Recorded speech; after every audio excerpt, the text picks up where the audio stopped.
நம்ம வீட்டுக்கு கிளம்புற டைம் வந்துருச்சு. நான் காலையில் 2 பூரி சாப்பிட்டேன். வைஷாவுக்கு வந்து பொங்கல் சாப்பிட்டாங்க. வீட்டில் சுடுற மாதிரி சூப்பராக இருந்துச்சு. வேளாங்கண்ணிக்கு டாட்டா பை பை சொல்லி அங்கிருந்து கிளம்பிட்டோம். போகிற வழியில் வைஷாவுக்கு வந்து ஒரு இடத்துல வண்டி நிப்பாட்டினாங்க.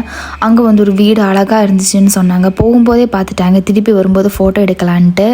அப்போ தான் நான் இதை பார்த்தேன். இதோட பேர் என்னன்னு தெரியல. இது தெரியும்னா கமெண்ட் சொல்லுங்க. நான் இதை சாப்பிடுவேன். டேஸ்ட்டாக இருக்கும். காலையிலே நேரமாக சாப்பிட்டதுனால ரொம்ப பசிச்சிருச்சு. அதனால் 12:30க்கு ஒரு ஹோட்டலில் பார்த்துட்டோம். அங்கே போய் சாப்பிட்லான்னு இருந்தோம். காலையிலேயே ட்ராவல் பண்ணி வந்ததுனால தான் என் மூஞ்சி அப்படி இருக்குது. அப்புறம் என்னோட பிரியாணி வந்துருச்சு. வைஷாவுக்கு வந்து பரோட்டா சொல்லியிருந்தாங்க. அவங்க அதை சாப்பிட்டுட்டு இருந்தாங்க. இந்த பரோட்டா வந்து வைஷாவோடது தான்.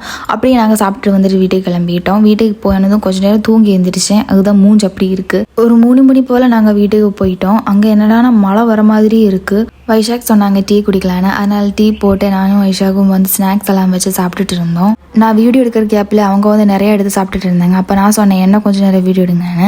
அதுக்கப்புறம் நான் கொஞ்சம் நேரம் சாப்பிட்டுட்டு இருந்தேன். நாங்கள் வந்து எப்பயும் வந்து வீட்டில் டீ போட்டு குடிக்க மாட்டோம். எப்பயாச்சும் குடிக்கணும். இல்லாட்டி கிளைமேட் இப்படி இருக்கும்போது மட்டும் வீட்டில் போட்டு குடிப்போம். இல்லாட்டி எப்பயாச்சும் தோணும் போது மட்டும் வெளியே போய் குடிச்சிட்டு வருவோம். நீங்கள் எப்படின்னு கமெண்ட்லாம் சொல்லுங்கள். அப்படியே டீ குடிச்சிட்டு இருக்கும்போது மழையும் வந்து கொஞ்சம் கொஞ்சமாக பெய்ய ஆரம்பிச்சிது.